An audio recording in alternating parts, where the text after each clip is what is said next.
So ఈ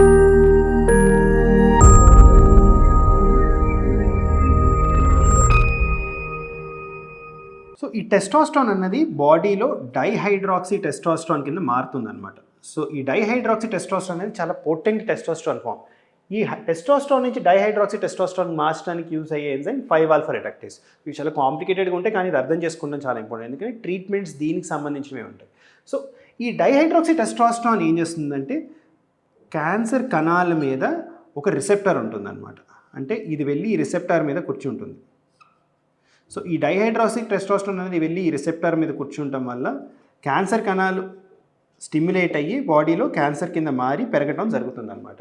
so most active form ఏంటి? Testosterone నుంచి డైహైడ్రాక్సీ టెస్టోస్టెరాన్ ప్రొడ్యూస్ అయ్యి ఈ ఆండ్రోజన్ రిసెప్టర్ అని క్యాన్సర్ కణాల మీద ఏదైతే రిసెప్టర్ ఉంటుందో ఆ రిసెప్టర్ మీదకి వెళ్ళి ఈ పొటెంట్ హార్మోన్ కూర్చుంటం వల్ల ఈ క్యాన్సర్ కణాలు డివైడ్ అయ్యి పూర్తిగా క్యాన్సర్ కింద మారుతుందన్నమాట. సో ట్రీట్మెంట్ అన్నది మనకి ఎలా చేస్తాం, ప్రాస్టేట్ క్యాన్సర్లో హార్మోనల్ థెరపీ అనేది ఎలా చేస్తాం అన్నది మనం నెక్స్ట్ మాట్లాడుకుందాం. ఈ స్టెప్ కనుక మీకు అర్థమైతే అన్నిటికంటే ఇంపార్టెంట్ ప్రాస్టేట్ క్యాన్సర్లో ఉండే ట్రీట్మెంట్, ఫస్ట్ నోబెల్ ప్రైజ్ దీంట్లో వచ్చిన డాక్టర్ చార్ల్స్ హిగిన్స్ కూడా ఎలా అంటే ఈ టెస్టోస్టెరాన్ అన్న ప్రొడక్షన్ ఆపేశారనమాట. సో ఆ టైంలో సర్జరీ చేసి టెస్టిస్ని బాడీ నుంచి తీసేయటం వల్ల టెస్టోస్టెరాన్ ప్రొడక్షన్ 90% తగ్గిపోవటం, దానివల్ల ఈ క్యాన్సర్ కణాలకి ఎటువంటి హార్మోన్స్ లేకపోవటం వల్ల క్యాన్సర్ కణాలు పూర్తిగా తగ్గిపోయి ఆల్మోస్ట్ వాళ్ళు చేసిన స్టడీలో సిగ్నిఫికెంట్గా 20% పేషెంట్స్ దీర్ఘకాలికంగా ప్రాస్టేట్ క్యాన్సర్ చివరి దశలో ఉన్న సర్వైవ్ అవ్వడం జరిగిందనమాట. సో ఈజియెస్ట్ వే ఏంటి బాడీలో ప్రాస్టేట్ క్యాన్సర్ తగ్గించడానికి అంటే ఈ టెస్టిస్ని రిమూవ్ చేయటం. దీన్ని ఏమంటామంటే సర్జికల్ ఆర్కిటెక్టమీ అంటారు అనమాట. సర్జికల్ ఆర్కిటెక్టమీ అంటాం. సో సర్జరీ చేసేసి టెస్టిస్ని తీసేయటం. సో ఈ సర్జికల్ ఆర్కిటెక్టమీ అన్నది మనకు ఉండే అడ్వాంటేజ్ ఏంటంటే ఇమీడియట్గా బాడీలో టెస్టోస్టెరాన్ 90% టెస్టోస్టెరాన్ పోవటం వల్ల క్యాన్సర్ కణాలకి టెస్టోస్టెరాన్ ఉండటం వల్ల క్యాన్సర్ కణాలు చనిపోవడం జరుగుతుంది అనమాట.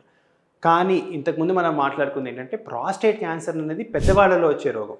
సో చాలామంది ఈ సర్జరీకి కూడా వాళ్ళ బాడీ సహకరించకపోవచ్చు, ఈ టెస్టిస్ని తీసే సర్జరీ కూడా వాళ్ళ బాడీ సహకరించకపోవటం వల్ల ఏంటంటే మెడికల్ ఆర్కిటెక్టమీ అని చెప్పి ఇంకొక రూపంలో ఈ మధ్య కాలంలో ట్రీట్మెంట్స్ అందుబాటులో ఉన్నాయన్నమాట.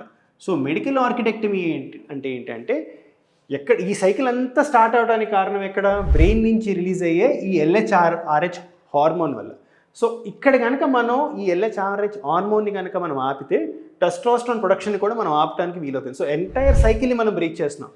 సో మెడికల్ ఆర్కిటెక్టమీ ఏంటంటే ఈ లెవెల్లో వచ్చే హార్మోన్ ప్రొడక్షన్ని ఆపటం అనమాట. వీటిల్లో కూడా 2 రకాల మందులు ఉంటాయి. ఒకటి LHRH అగనిస్ట్ అని చెప్పేసి, సో ఇవి యూజువల్గా 3 month 6 month డిపో రూపంలో ఉంటాయి అనమాట. సో 3 నెలలకి 6 నెలలకి ఇచ్చే ఒక డిపో రూపంలో కూడా ఈ మందులు అవైలబుల్గా ఉంటాయి. రెండోది ఏంటంటే యాంటగనిస్ట్. సో 2 మెడికల్ ఆర్కిటెక్టమీకి హెల్ప్ అవుతాయి. ఈ యాంటగనిస్ట్ అనేవి రీసెంట్ టైమ్స్లో ట్యాబ్లెట్ రూపంలో కూడా అందుబాటులో ఉన్నాయన్నమాట. సో రోజు ఒక ట్యాబ్లెట్ తీసుకుంటాం వల్ల కూడా ఈ LHRH హార్మోన్ అన్నది ఆగిపోయి టెస్టోస్టెరాన్ ప్రొడక్షన్ 90% తగ్గిపోవడం వల్ల ప్రాస్టేట్ క్యాన్సర్స్ సిగ్నిఫికెంట్గా కంట్రోల్కి వస్తాయి అన్నమాట. సో హార్మోనల్ థెరపీ స్టార్ట్ అయ్యేది ఏదర్ పూర్తిగా టెస్టిస్ తీసేయటం వల్ల, లేదంటే ఈ LHRHని ఇనిబిట్ చేయటం వల్ల టెస్టోస్టెరాన్ డిప్లీట్ అయ్యి ప్రాస్టేట్ క్యాన్సర్ కణాలు కంట్రోల్కి వస్తాయి. కానీ ఇది 90% టెస్టోస్టెరాన్ని బాడీలో తగ్గిస్తాయి. Either surgical or medical castration only 90% బాడీలో టెస్టోస్టెరాన్ తగ్గిస్తాయి. 10% టెస్టోస్టెరాన్ మనం మాట్లాడుకుంది ఏంటి? ఈ ఎడ్రినల్ గ్లాండ్ నుంచి వస్తుంది అని చెప్పేసి. ఇది కూడా ఈ 10% కూడా కొన్నిసార్లు మిగిలిపోయిన కణాల మీద టెస్టోస్టెరాన్ రిలీజ్ అయ్యి క్యాన్సర్ కణాలని మళ్ళీ బాడీలో పెరిగేలాగా చేస్తాయి అన్నమాట. సో ఇవాళ రోజున దీన్ని ఆపే ట్రీట్మెంట్ పేరు ఎబెరెట్రాన్ అని చెప్పేసి. ఇది ఇంకొక రకమైన హార్మోనల్ థెరపీ. ఇవి కూడా టాబ్లెట్ రూపంలోనే ఉంటాయి, ఎబెరెట్రాన్ ఎస్టేట్ అని చెప్పేసి. సో రెండో ట్రీట్మెంట్ ఏంటి అంటే ఆర్కిటెక్టమీ, తర్వాత ఎబెరెట్రాన్ ఎస్టేట్. ఈ ఎడ్రినల్ టెస్టోస్టెరాన్ రిలీజ్ని ఎబెరెట్రాన్ ఎస్టేట్ ఆపుతుంది. సో దీనివల్ల కూడా క్యాన్సర్ కణాలు కంట్రోల్లోకి వస్తాయి. మూడో హార్మోనల్ థెరపీ ఏంటి అంటే ఇందాక ముందు మాట్లాడుకున్నట్టు ఈ డైహైడ్రోటెస్టోస్టెరాన్ కణాల మీద ఆండ్రోజన్ రిసెప్టర్ మీద పనిచేస్తాయి. సో ఈ ఆండ్రోజన్ రిసెప్టర్ అన్నది చివరి స్టెప్. మొత్తం సైకిల్లో ఏంటి హార్మోన్స్ ఎక్కడి నుంచి రిలీజ్ అయినా చివరికి కణాల మీద ఉన్న ఈ ఆండ్రోజన్ రిసెప్టరే కణాల్లో ఈ హార్మోన్ సిగ్నల్స్ లోపల తీసుకెళ్ళి కణాలని క్యాన్సర్ కింద మారుస్తుంది. కాబట్టి లాస్ట్ టార్గెటెడ్ థెరపీ ఎక్కడంటే ఈ ఆండ్రోజన్ రిసెప్టర్ బ్లాకర్స్. సో వీటిల్ని ఎంజాల్యూటమైడ్, డారోలిటమైడ్ అని చెప్పి కొత్త హార్మోనల్ థెరపీస్ అవైలబుల్గా ఉన్నాయన్నమాట. సో లాస్ట్ స్టెప్ ఏంటి అంటే ఈ ఆండ్రోజన్ రిసెప్టర్ లెవెల్లో కూడా మనం ట్యూమర్ని కంట్రోల్ చేసే అవకాశాలు.